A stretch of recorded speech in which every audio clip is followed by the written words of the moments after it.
I was kneeling on the cold marble floor of my office, my hands trembling and my heart broken. 9 months had passed while I watched the woman I loved wither before my eyes, forced to live with my older brother on the orders of my own mother. For months, I begged Allah to intervene, to put an end to that nightmare, but the silence seemed absolute. That morning, December 18th, 2019, at 2:30 a.m., completely alone and without any hope, I did something I never imagined. I surrendered completely. They told me I would be eternally condemned for this. With tears streaming down my face and my voice choked with pain, I whispered, "Jesus, if you exist, please help us." I didn't know that, in that moment of total surrender, heaven would finally hear my cry. My name is Rashid. I am 29 years old, and I was born a prince in the United Arab Emirates. In 1995, it seemed like I had everything: wealth, comfort, power. But on March 3rd, 2019, everything changed. My mother demanded that I share my wife with my older brother.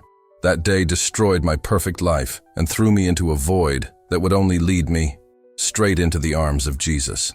My life up to that point had been a true fairy tale. The royal palace in Abu Dhabi wasn't just my home, it was my entire world. Italian marble floors reflected crystal chandeliers, fountains gushed incessantly, and immense gardens required cars just to cross them. My childhood unfolded between gold-leafed walls, surrounded by servants who anticipated my desires before I even expressed them.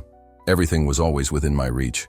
I woke up in imported silk sheets, had breakfast prepared by chefs who served presidents, and had private lessons with academics who dedicated their lives to the education of royalty. Wealth was so natural to me that I couldn't even imagine there was another way to live. Before I was 18, I already had collector cars. He traveled in private jets whenever he wanted. He bought anything without asking the price. Money had never been a problem, but all that opulence came with a weight that no amount of gold could alleviate. From a young age, I was molded to be the perfect Islamic prince. The 5 daily prayers were not a choice. They were my obligation. Memorizing the Quran was not a suggestion. It was a duty. Understanding Sharia law was essential for my future as a leader. My mother made this clear. I represented not only our family, I represented the entire emirate and the faith that sustained us. Every decision, every word, every gesture reflected not only royal lineage, but also the religious responsibility I carried. Failure didn't exist in my vocabulary. My routine was structured by religious obligations. I spent hours studying Islamic jurisprudence with the most respected imams, learning that obeying Allah and human authority was exactly the same thing. My mother, as matriarch, was God's representative in our family. To question her meant questioning the Creator himself. This conviction was so deeply ingrained in me that I never dared to challenge it, until that moment when everything crumbled. While many young people my age explored the world freely, I was trapped in a routine of endless studies. Hadiths, interpretations of the Quran, Islamic legal decisions dating back centuries. My religion teachers never failed to remind me that my privileged position brought enormous spiritual responsibilities. I would be judged more harshly than any ordinary person, simply for having received more knowledge and resources. My mother was an imposing presence in every sense. Tall, elegant, with a magnetism that made any room bow before her. But behind the refinement and regal grace, there was a harshness that only took me years to understand.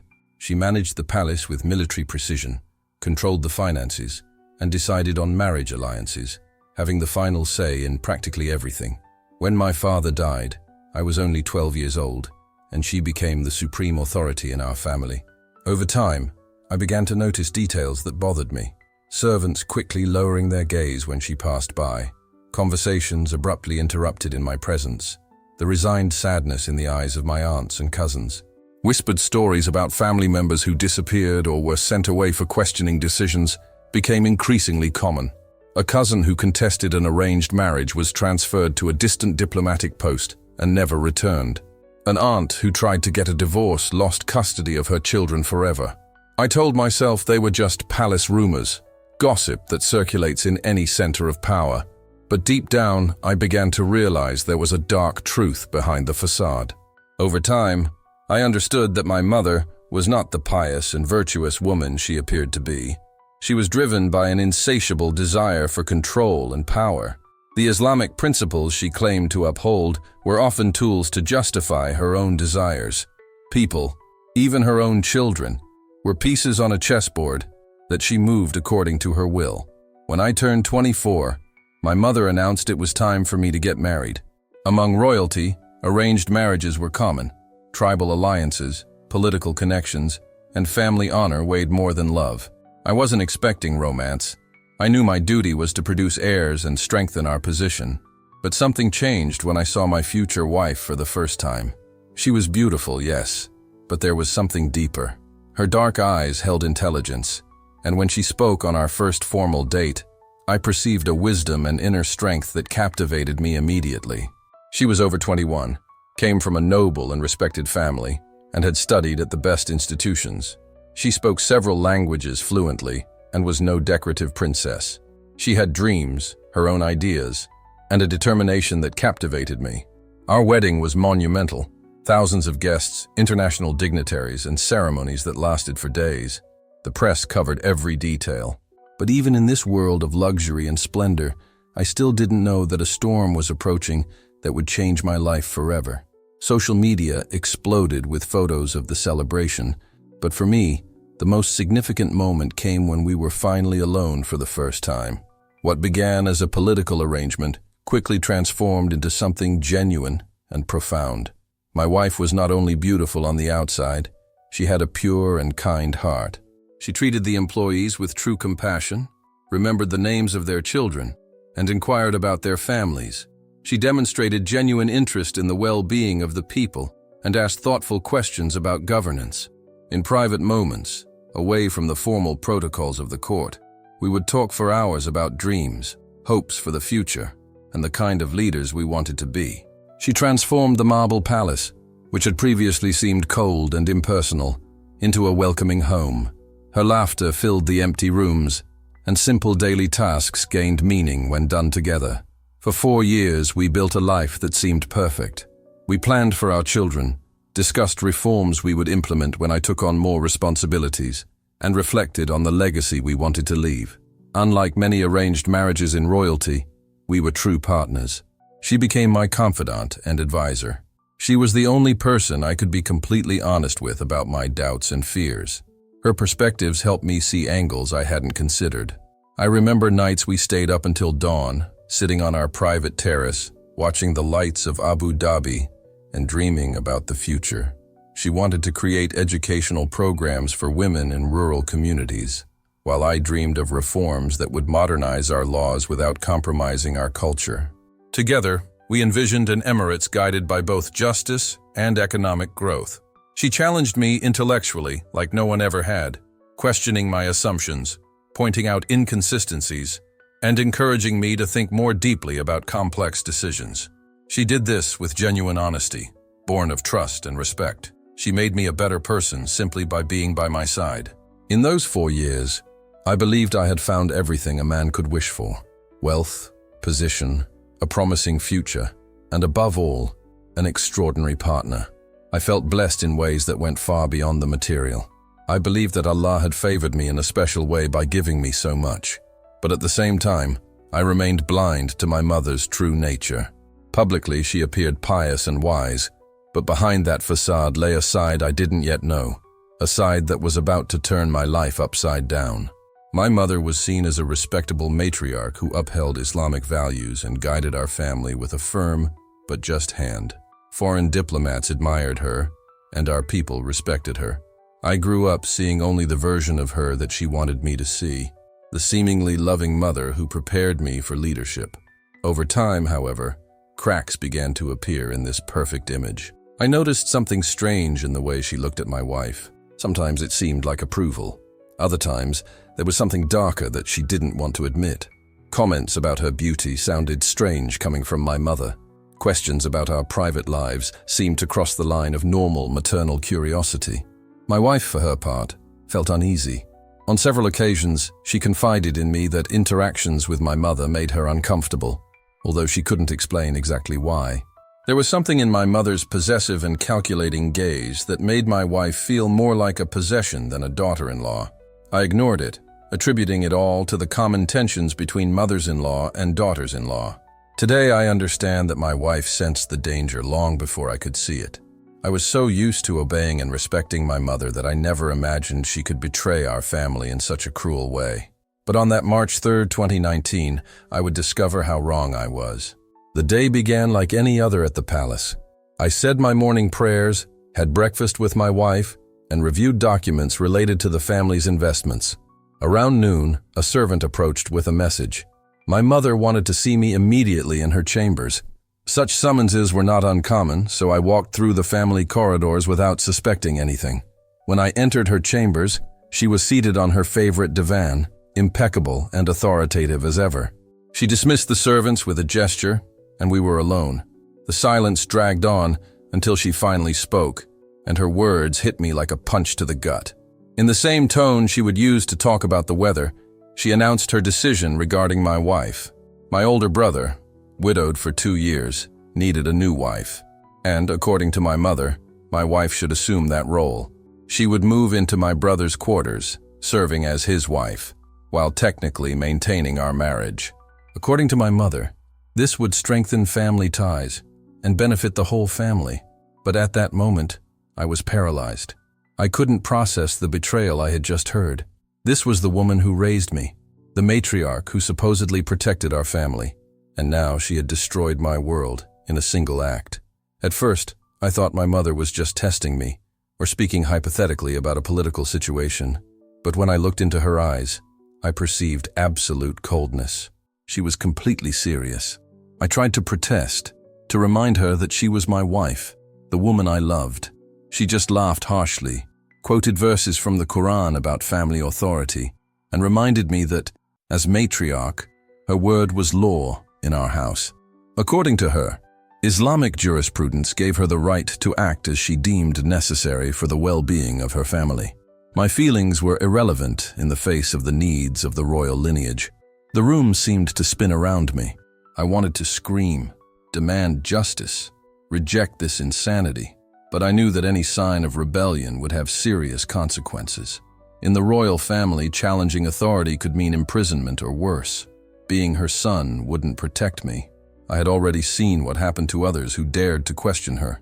They simply disappeared from public life. Desperate, I tried to find some argument under Islamic law that might change her mind.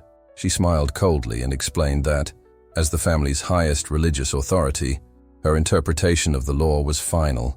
She cited historical examples of caliphs and kings who rearranged their own family marriages when it benefited the community. It all made sense to her, but to me, the world had crumbled. When I left her chambers, I felt like I was walking through a nightmare.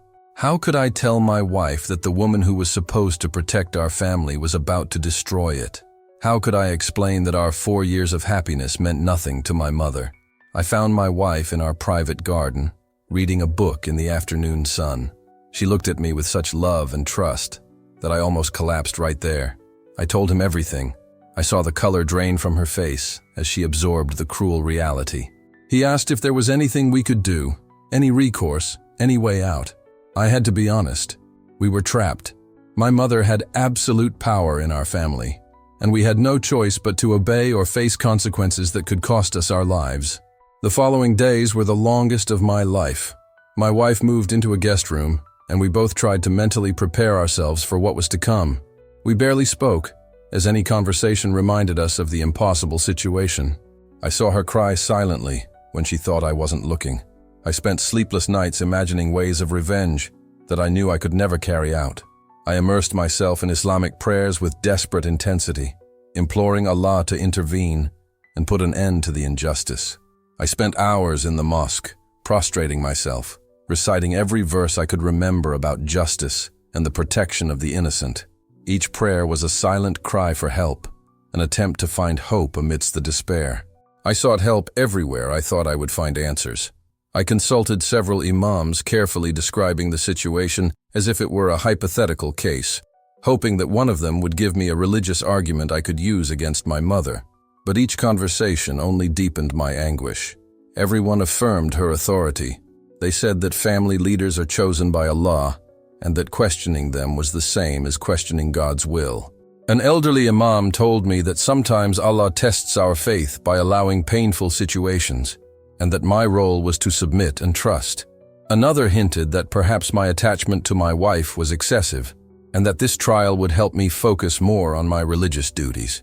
If you're listening to this and something inside you is tightening your chest, if this story is touching you in some way, don't ignore it. Someone close to you might need to hear what I'm about to tell you. Each conversation with those imams left me even more hopeless. The faith that had sustained me my whole life was now being used to justify the destruction of my family. It was as if everything they had taught me about justice, mercy, and wisdom had evaporated. My prayers seemed to hit the ceiling and bounce back to me without any answer. The Islamic teachings that once guided me now seemed empty in the face of my pain. Allah seemed distant, silent, or completely indifferent to our suffering. A week after my mother's decision, my wife was officially transferred to my brother's quarters. I was forced to continue appearing at events, smiling for cameras, following protocols, while inside I could barely breathe. Some palace staff cast pitying glances at me. Others nodded, as if this were simply the acceptable fate of a powerful family. Every night at dinner, I saw the satisfied look in my mother's eyes. She knew exactly what she was doing to my wife, a woman who had never done her any harm. Every morning, in the palace corridors, I caught a glimpse of her, weaker, thinner, quieter. She was fading away day by day. The prayers that once structured my life had become mechanical movements. I prayed only because stopping would raise suspicions, but inside I felt completely empty. The God I had worshipped since childhood seemed incapable of helping us, or worse, didn't care. After months of pleading and religious consultations, I was forced to confront a painful truth. Islam had no answer for my situation, other than demanding total submission. And even in the fight for justice, I was alone. It was then, deep within my despair, that the seed of something I didn't yet understand began to sprout. The idea that perhaps there was a different God, a God who truly heard the cries of the afflicted. The months that followed were the darkest of my life. Watching my wife wither away while my mother and brother wielded absolute power over her was destroying me inside. She had lost a lot of weight. Those eyes that once shone with intelligence now seemed empty and distant. In the rare conversations we managed to have alone, she confessed to feeling that Allah had abandoned her. She questioned everything we had learned about faith, about righteousness, about purpose. And there, seeing the woman I loved suffer in ways I never imagined possible, I too began to question everything. Seeing the transformation in my wife was heartbreaking. The vibrant, intelligent, and full-of-life woman who had become my partner was disappearing before my eyes. She stopped asking questions about politics or governance. She no longer smiled, no longer shared her opinions. She moved through the palace like a shadow, fulfilling her duties, but without any sign of the person she truly was. In the rare moments when we could talk without being observed, she confided something to me that pierced my soul. She constantly prayed for death, seeing it as the only way out of so much suffering. My own mental health began to crumble. I could barely sleep more than 2 or 3 hours a night. My mind kept spinning with impossible scenarios, imagining ways to rescue her and punish those who had destroyed us.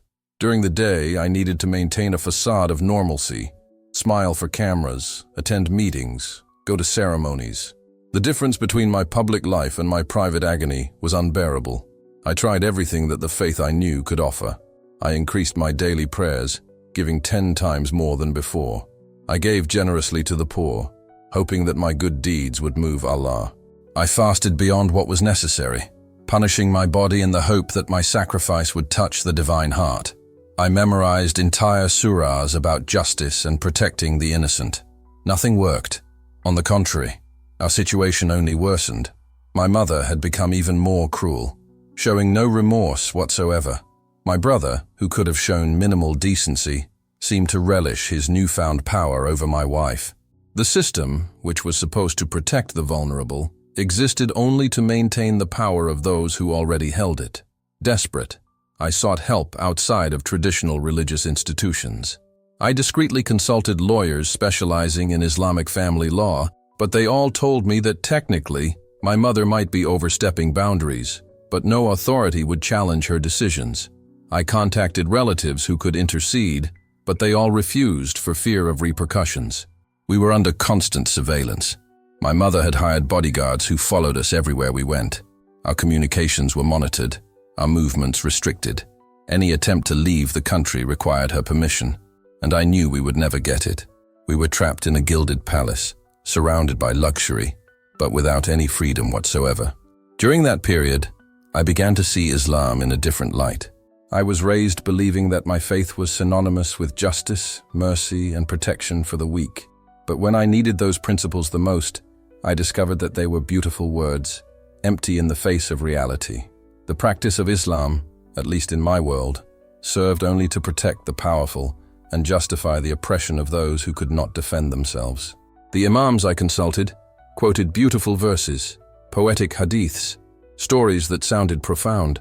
But when I asked how to apply all of that to a real situation, where my family's authority was being used to destroy the life of an innocent woman, silence prevailed.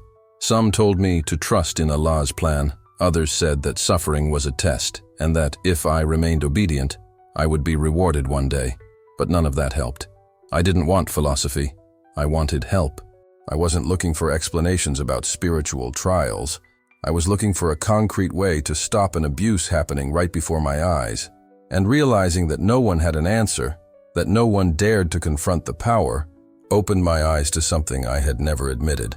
That religious system wasn't made to protect people like me and my wife. It was made to protect those who were already at the top. Over time, my prayers became empty. 5 times a day, I repeated words that once gave me peace. Now, they only echoed within me, as if they had no weight at all. I even began to wonder, who am I praying to? Was he a God who saw injustice and did nothing? A God who approved of it all? Or perhaps he was a God too distant to care? None of these answers brought me comfort. My wife, in the little time we managed to spend together without prying eyes, confessed to feeling the same. We doubted together, something unthinkable months before. We questioned whether Allah really cared. We questioned whether everything we had learned about divine justice was just a way to make people obedient. And for the first time in our lives, we talked about abandoning practices that, in practice, brought no relief. Having that kind of conversation, especially as members of the royal family, was practically a death sentence. But we had sunk so low into despair that the fear of being labeled heretics was no longer greater than the fear of continuing to live that way. When November 2019 arrived, I was emotionally devastated. Nothing, absolutely nothing, had worked. Not magnets, not prayers, not charity, not fasting, not rituals. All of that only left me feeling emptier. And it was at that point, at the height of my anguish, that I crossed a dangerous boundary. I began researching other religions. The palace heavily monitored the internet, but because of the projects I managed, I knew some methods to access pages without being tracked. So, late at night, when everyone was asleep, I would lock myself in my office and scour any source that might offer a glimmer of hope. I read about Buddhism, Hinduism, Judaism, even secular philosophies, but nothing spoke to my heart, until I found Christian websites. And there, in the very first readings, something caught my attention. Jesus. Not the Jesus I grew up hearing about as a distant prophet, with little information, but a living Jesus, accessible, deeply interested in human suffering. It was as if I were meeting someone I should have known my whole life. When I first started reading the Gospels, it felt like someone had opened a window in a room where I'd lived my whole life in darkness. Each page brought a light I didn't know existed. I was startled by what I found because it was completely different from everything I had learned about Jesus. Story after story showed Jesus not just as a religious leader, but as someone who truly stood with the oppressed. I read about him exposing hypocritical Pharisees, confronting religious leaders who oppressed the people, and defending the vulnerable with a courage no imam ever mentioned. And then I found the story of the woman caught in adultery in John. The scene stuck in my mind. Men ready to kill her, and Jesus, calm, firm, placing himself between her and her accusers. I almost cried reading it. For the first time, I saw a spiritual leader defend a defenseless woman instead of demanding her submission to an unjust system. It spoke directly to our pain, to my wife's pain, in a way that Islam had never been able to. At night, after the palace fell silent, I immersed myself in Christian testimonies. I read stories of people in impossible situations, people persecuted, threatened, without a way out, and who claimed to have found protection and even miracles through Jesus. At first I thought they were exaggerated accounts, but there were so many, coming from so many different places that I began to wonder, what if it's true? What if this Jesus really does intervene in people's lives? But what struck me most was discovering that, for Christians, God is not a distant and unreachable figure. They spoke of a personal relationship with Him, something I had never heard in an Islamic context. I wasn't used to the idea of being able to talk to God about my pain, my doubts, my fears. In Islam, I only knew a God who is obeyed, not a God who is known. The idea of a Jesus who cared about what I was going through, who stayed close to the brokenhearted, who listened to the cries of the wronged, that broke me down inside. Another shock was realizing how different Christian justice is. While Islamic jurisprudence always seemed to protect the powerful, in Christianity I read, "Whatever you did for one of the least of these brothers and sisters of mine, you did for me." It was as if Jesus were saying directly to my reality, "I see, I care, I stand with those who suffer." That turned my world upside down. But studying Christianity, there was extremely dangerous. In the Emirates, leaving Islam or even possessing Christian materials can cost you your freedom, and sometimes your life. Every piece of research I did was calculated. I used hidden paths on the internet, erased any trace, and reviewed everything twice. The fear of being discovered was enormous, but my thirst for answers was even greater. After weeks of reading in secret, I made the riskiest decision yet. I told my wife everything. She was already so distraught that I feared losing her forever. In the few moments we managed to talk away from the prying eyes, she poured out her feelings about how God had abandoned her, and that nothing made sense anymore. It was there, seeing her pain, that I realized I couldn't keep it to myself. If there was any chance that Jesus could be real, my God, we needed to know. It was on a quiet afternoon, late in November, that everything began to change. I was sitting with my wife in a small living room next to our old bedroom, one of the few places in the palace where we could still breathe. My mother had gone away for a diplomatic meeting, and that brief moment of freedom felt almost like a gift from God. I took advantage of that rare moment and told my wife that I was researching other religions, that I had started reading about Jesus. When the words left my mouth, her face paled. She grabbed my arms and, almost whispering, begged me to stop. She said that this could cost us our lives, that if anyone found out we would be ruined. But I continued. I started telling her what I had read about Jesus, not just as a prophet, but as someone who defended women, who confronted corrupt religious leaders, who valued marriage and treated every person with dignity. Gradually, her panic gave way to something I hadn't seen in a long time: hope. Her eyes, so dull in recent months, shone just a little, and that was enough for me to continue. That's how we started studying Christianity together. It was our small act of resistance. We'd wait for the palace lights to go dark, the movement to die down, and only then would we lock ourselves in that room. While one of us read, the other watched the door. We'd use my hidden connection, check the sound, and then erase everything. We lived in fear, but for the first time in months we felt we weren't just surviving. We were searching for a way out. The more we studied, the more we realized that God didn't expect us to passively accept the injustice we were experiencing. Jesus' teachings were completely different from what we had learned all our lives. We discovered that God not only condemned abuse, but personally stood with the oppressed, and that He truly answered prayers for deliverance. For us, this wasn't abstract theology. It was life or death. It was the only door that seemed to still have a chance of opening. We read promises from Jesus saying that whoever called upon Him would be heard, that He did not ignore the cries of the wronged, that He freed those who cried out for help. It was difficult to believe that something like that could be real, but at the same time, it rekindled something within us that had almost died. In December 2019, we had already been secretly studying Christianity for over a month. We read testimonies from former Muslims who had found Christ and received unbelievable deliverances. Each testimony seemed to speak to our souls, as if those people were describing exactly our anguish. Even so, there was immense fear. In Islam, Invoking anyone other than Allah is considered the worst possible sin. We were taught from childhood that this would condemn a person forever. And there we were, facing that possibility. Not because we wanted to challenge our ancient faith, but because what we were experiencing was unbearable. We were two broken, desperate human beings, afraid of everything except continuing to live as we were. And it was precisely there, at that point of utter despair, that Jesus began to reveal himself. Our reality had become unbearable.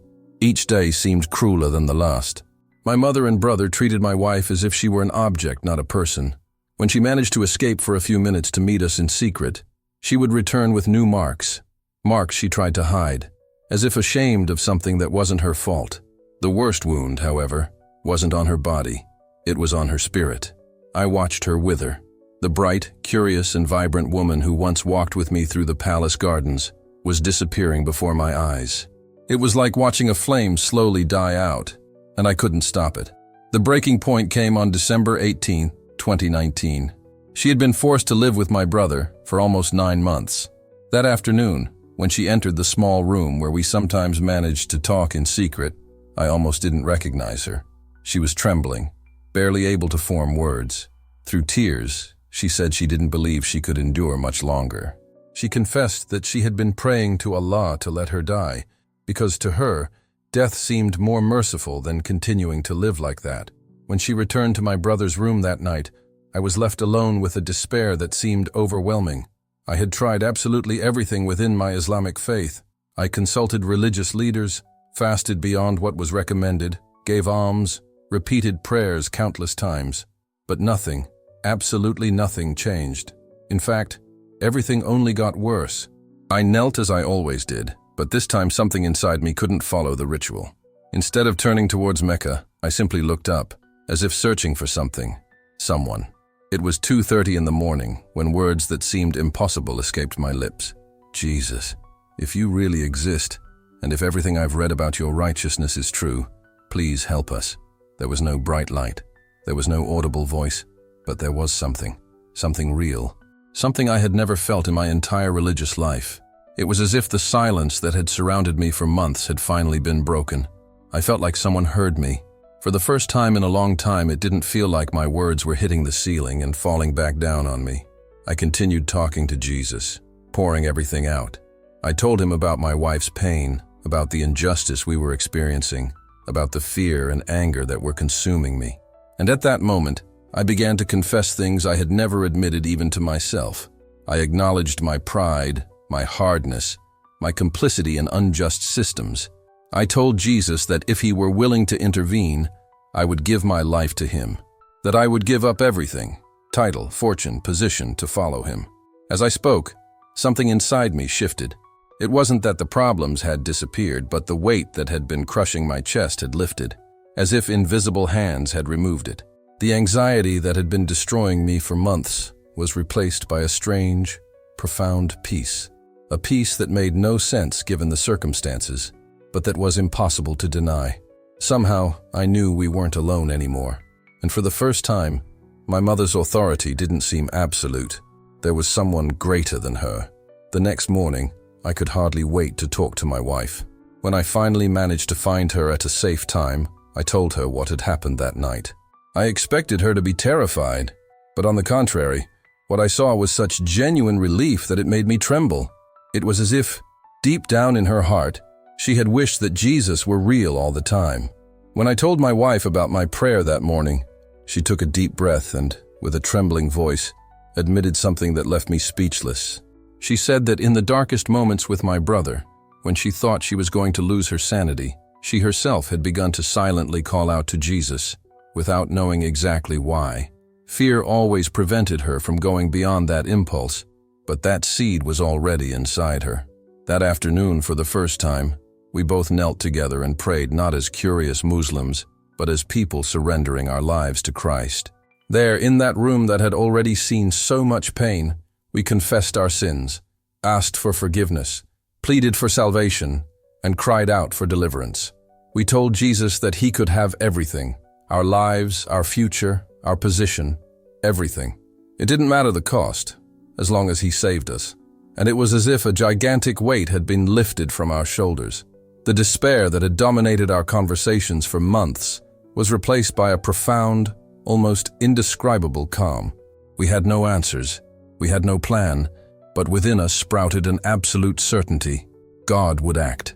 In the days that followed, we began to read the Bible no longer hidden by fear, but driven by spiritual hunger. Everything seemed to speak directly to us, and what we later discovered to be the peace that surpasses all understanding took hold of us. Nothing around us had changed. My mother remained the same ruthless authority. The palace rules were the same. The threats were the same. But we were different inside. And then something started to happen. Small ideas emerged from nowhere. Routes we might use to escape. People we had never thought of before. Windows of time that had always been there but only now made sense. It was as if Jesus were illuminating paths that had been invisible until then. 5 days after we prayed together, the first clear sign appeared. My mother, the most controlling and resilient woman I knew, suddenly and inexplicably fell ill. It wasn't a fatal illness, but it weakened her to the point where she could barely stand. The palace doctors had no idea what was happening. They spoke of nervous breakdown, infection, extreme fatigue, but nothing explained what we came to witness. And while she was like that, vulnerable and unable to control everything around her, my wife was able to temporarily return to our quarters. I remember the moment she walked through the door. Her shoulders relaxed. She took a deep breath as if she were coming back to life. We both knew. It wasn't luck. It wasn't coincidence. It was God opening a breach, and things didn't stop there. During the time my mother was ill, we began to notice something even more surprising happening outside. International organizations, which normally didn't interfere in the inner workings of our country, were suddenly openly criticizing the treatment of women and political prisoners in the Emirates. News reports, public statements, diplomatic pressure, it all exploded out of nowhere. It was as if the whole world had suddenly turned its attention to the very type of abuse we were experiencing, and deep in our hearts, we knew God was preparing the ground. The environment around us began to change in ways beyond our control, but which coincided strikingly with our prayers for liberation. Foreign governments, with whom our family maintained diplomatic relations, began to question and press about human rights violations. At the same time, media outlets that had never before shown interest in the internal politics of the Emirates began publishing investigative reports on abuses of power. Although nothing directly mentioned our situation, a sense of international responsibility began to seep into the palace, something we had never experienced before. To our surprise, unexpected allies began to approach us. A senior security officer, someone I had known for years, came to see me in secret. He revealed himself to be a Christian and said he had prayed, asking God for an opportunity to help other believers in danger. He had access to information that seemed impossible for us: surveillance schedules, routes, documents, and entry and exit points of the palace. For the first time, we felt an invisible hand was opening doors to our liberation. Another unexpected ally emerged in the figure of my mother's personal physician.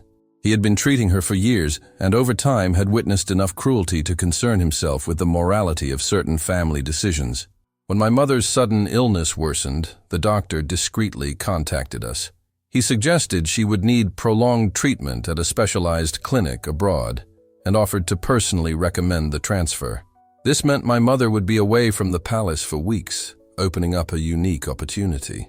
The most incredible thing was how everything seemed to align without any planning on our part.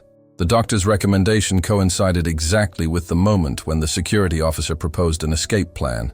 International pressure was mounting, while the palace's focus was on the matriarch's failing health. We clearly felt that God was guiding every step, directing us with a precision that could not be the result of chance. For days, we prayed together, asking for discernment and divine protection. We had learned from the teachings of the Bible to test each spirit and seek God's confirmation before acting. The peace we felt as we proceeded was so intense that it overcame the natural fear and caution we always carried. To anyone listening to this testimony, if you feel something touch your heart, don't keep it to yourself. Share your faith and declare, Jesus is real. Someone in your life needs to hear this message now. Finally, the plan began to take shape. The security agent provided us with detailed information: the guards' shifts, vehicle schedules, and the exact location of the surveillance cameras throughout the palace. He informed us that on December 29th, there would be a period of approximately 2 hours during the shift change when security would be minimal. Coincidentally, this period coincided with my mother's scheduled departure for medical treatment. During this interval, he could help us leave the palace safely. The doctor had already begun preparing all the necessary documentation to support our asylum application in Western countries. He discreetly compiled medical records that proved the physical injuries and psychological trauma my wife had suffered, as well as testimonies from officials who witnessed my mother's cruelty and abuse. Each document was a silent testament to the injustice we faced, and knowing we had something concrete to present to the authorities filled us with hope. Meanwhile, the Christian security officer was arranging our initial passage. He had contacts in a network of believers who risked their own lives to help persecuted Christians escape oppressive situations in the Middle East. These people were willing to take us to a country where we could seek political asylum and start a new life in freedom. On the morning of December 29th, everything began to align in a way that could only be described as supernatural. My mother was transferred to the medical facility exactly as planned, and most of her security team was busy taking care of her. The break during the shift change created the perfect gap in the palace's surveillance. A vehicle awaited at the exact spot, with documents that would guide us through all the checkpoints we would encounter along the way. As we prepared to leave, my wife and I exchanged one last glance at the palace that had been our home for years. Curiously, we felt no sadness. Despite all the gold and luxury around us, Jesus showed us that our freedom was worth infinitely more than any earthly wealth. We took only the essentials, a few personal belongings, and the Christian materials we had secretly studied. Clothes, jewelry, and other possessions that had previously seemed vital were left behind without remorse. The escape itself was surprisingly smooth. Each checkpoint seemed unexpectedly distracted or indifferent to our documentation, and obstacles that would normally be impossible to overcome mysteriously disappeared. Even connecting flights, which normally required long waits, opened up before us, as if prepared by unseen hands. When the plane finally took off from Emirati soil, my wife and I held hands and wept. Tears of gratitude and relief after months of suffering flowed freely. For the first time in a long time, we felt truly free, and we knew that our freedom came from Jesus Christ, who had personally intervened in our lives. During the flight, unexpected turbulence shook the plane, and the passengers around us screamed in fear. But we remained calm, confident that the same God who had orchestrated our escape would guide us safely to our destination. The turbulence ceased as abruptly as it had begun, and the remainder of the flight passed without incident. Upon landing in a Western country, we were met with the assurance we needed to apply for political asylum on the grounds of religious persecution. For the first time, we felt we were truly beginning a new life, free from fear, oppression, and injustice, guided by the loving and attentive care of Jesus Christ. The documentation that the palace doctor had so discreetly prepared proved crucial in establishing our case with the immigration authorities. A few hours after our arrival, we were placed under protective custody and assigned legal representatives specializing in cases of religious persecution of converts from Islamic countries. The difference between our previous life and the new reality was striking.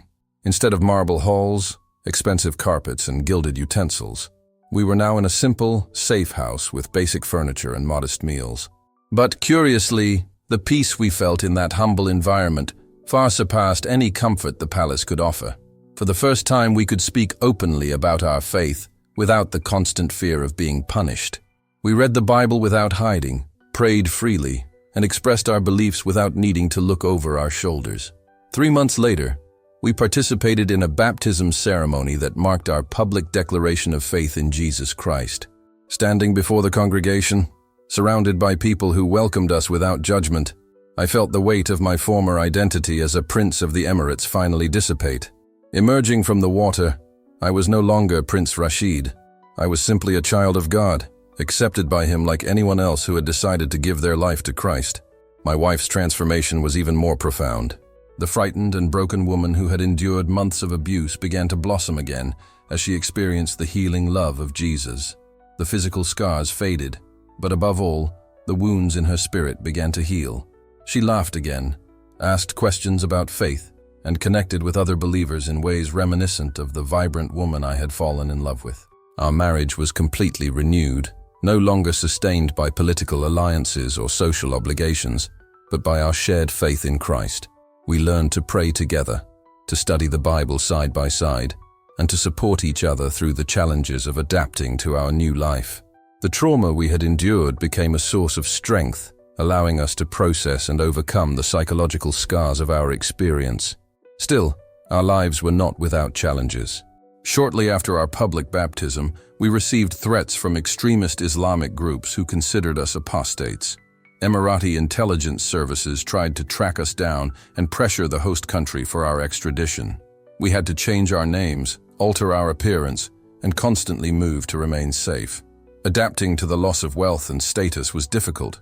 We went from a life of unlimited resources to depending on government assistance and charity. But even amidst these hardships, we felt something we never experienced in the luxury of the palace: true freedom, inner peace, and the certainty that we were being guided and protected by Jesus Christ. Our life, though simple, was now filled with purpose, hope, and faith. Our daily lives were now completely different from what we were used to as members of royalty. We had to learn basic everyday life skills: grocery shopping, cooking our own meals, managing a limited household budget. There were times when everything seemed overwhelming and doubts assailed us, making us wonder if we had really made the right decision in following Jesus. But in those moments of weakness, God always reminded us of His faithfulness. Through the tangible presence of the Holy Spirit and the witness of other brothers and sisters in faith, God's provision manifested itself in unexpected and supernatural ways. Christian families welcomed us as if we were their own. Churches organized donations to help us with basic expenses. Strangers, upon hearing our story, offered us support, sometimes material, sometimes words of encouragement, always at the right time. As we grew stronger in faith and adapted to our new environment, we began to clearly perceive God's hand guiding our every step. Over time, our experience acquired a greater purpose. We began receiving invitations to share our testimony in churches, Christian conferences, and human rights organizations. Our story awakened empathy and understanding in people who had never perceived the reality of religious persecution in Islamic countries or the personal cost of converting from Islam to Christianity. Through these opportunities, we realized that God was using our testimony to reach hearts, especially those of Muslims who secretly questioned their faith or sought truth beyond what they had learned. After each presentation, we received messages from Muslims who had heard our story and wanted to know more about Jesus Christ. Some already lived in Western countries and felt safe to explore new beliefs. Others were still in Islamic nations, but found our testimony through underground Christian networks or secure internet broadcasts. With each message, we were reminded that God had placed us exactly where we were for a purpose: to be instruments of hope. The most surprising responses came from the United Arab Emirates itself, through discreet communication channels. We discovered that our testimony had reached secret Christians living under constant persecution. People whose existence we were unaware of while we were in the palace contacted us to thank us, share their own stories of hidden faith, and above all, reaffirm that our act of courage gave hope to others. Furthermore, we began collaborating with international organizations dedicated to protecting persecuted Christians. Our experience navigating the asylum process, adapting to new life, and facing the challenges of faith qualified us to counsel and guide other refugees seeking safety and freedom to practice their belief in Jesus Christ. We feel that God has transformed our trials into a living ministry, where our past wounds have become sources of strength and comfort for others who still struggle in the shadows. There is something profoundly powerful in receiving help from someone who has walked the same difficult path and survived. This creates a connection that no theory or distant advice could offer. Our ministry has grown from this experience. Today we help Christians in Islamic countries remain steadfast in their faith, supporting underground movements, translating and distributing Christian materials in Arabic and other Middle Eastern languages. We also support shelters and escape networks for those facing persecution similar to what we experienced. Our knowledge of the culture and the real difficulties converts face has proven invaluable in guiding every action. 5 years after our escape, we can clearly see God's hand in every detail of our journey. What seemed like the worst betrayal imaginable actually became the catalyst for finding the greatest truth we could ever know. My mother's cruelty, intended to destroy us, ultimately led us to Jesus Christ. The suffering that nearly broke us became the foundation of a ministry that has impacted hundreds of lives in the Middle East and beyond. This experience completely transformed our understanding of who God is and how He works. In Islam, we were taught that Allah was distant, unpredictable, and inaccessible, except through rituals and intermediaries. But Jesus revealed to us a completely different God, a God who hears the cry of the oppressed, who identifies with those who suffer, and who personally intervenes in impossible situations. We discovered that God does not cause suffering, but redeems every experience. The injustice we experienced came from human hearts corrupted by pride and power, not from Him. Yet He transformed that horrific situation into a platform for His glory. Our testimony now reaches people we would never have touched if we had remained comfortable and privileged. We have learned that God's deliverance rarely happens the way we expect. He didn't send an army of angels to dramatically confront my mother. Instead, He worked through ordinary circumstances in extraordinary ways. A mysterious illness, international political pressure, the courage of secret believers. Everything fell into place at the right time. His miracles often seem like coincidences until you step back and see the bigger picture. We also learned that purposeful pain is bearable in a way that meaningless suffering never could be. When we lived in despair, without Jesus, each day seemed like endless torture. But as we surrendered our lives to Christ, that suffering became part of a larger narrative. It was no longer meaningless pain. It was a refining process that prepared us for the ministry we lead today. Perhaps your prison isn't a gilded palace. Perhaps it's a persistent illness, a relationship that destroys you, or a desperate financial situation. Whatever your insurmountable mountain, the same Jesus who set us free is waiting for you to call upon Him. The most profound transformation we experienced wasn't just in physical freedom, but in our identity. Today we know that we are not defined by what the world has done to us, by what we have lost, or by what we have suffered. We are defined by who we are in Christ, and He is sufficient to sustain us in any circumstance. As a prince of the Emirates, my identity was deeply tied to my position, my wealth, my lineage. Losing all of that at once initially made me feel as if I had lost myself. But Jesus showed me something that no wealth, title, or privilege could teach. My true identity was never in external things. I am a child of God, adopted into His family, heir to an eternal kingdom. Nothing, neither change of circumstances nor loss of worldly status, can take that away from me. Now I ask you, what situation in your life seems impossible to overcome? What injustice is crushing you? Perhaps it seems too big for any human solution, but the same Jesus who freed an Emirati prince and his wife from a hopeless fate is available to you today. Look into your heart and ask yourself if you are ready to surrender control of your life to someone who loves you more than you ever imagined. Jesus Christ didn't save us because we were good, nor because we deserved to be rescued. He saved us because He is good, because His love never fails, and because He is an expert at transforming impossible situations. If you want to experience the same transformation that took us from broken victims to victorious believers, pray this prayer with me now. Jesus, I acknowledge that I am a sinner and need salvation. I believe that You died on the cross for my sins and rose again to give me eternal life. I surrender my life to You and ask that You be my Lord and Savior. Forgive my sins and make me a new creature.